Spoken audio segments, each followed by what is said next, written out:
Hey guys, welcome to MadTech. Today we'll be learning how to join community in Picsart, and now let's dive right in. Now to join communities in your Picsart app, first open up your Picsart app on your phone, and after opening your Picsart app guys, you land on this interface, which is the home interface of Picsart. And on this interface you can see guys at the bottom of the screen a bunch of icons available for us, which are buttons.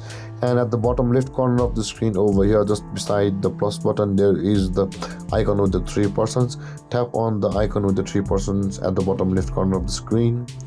And over here guys, all of the communities available on Picsart near your region will be available for you. You can also tap on load more to see more communities. Now in order to join, either you can just tap on the join button over here, which are available for each of the communities, or you can just tap to open it and check out their designs over here. And at the top right corner over here, there will be the join button.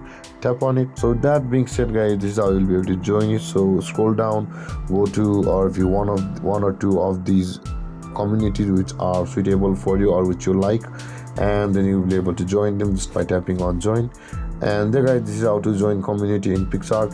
And if you have any confusions or questions regarding the topic, feel free to comment in the comment section below, and don't forget to like, subscribe and hit that bell icon for more videos. Thank you for watching guys. Peace.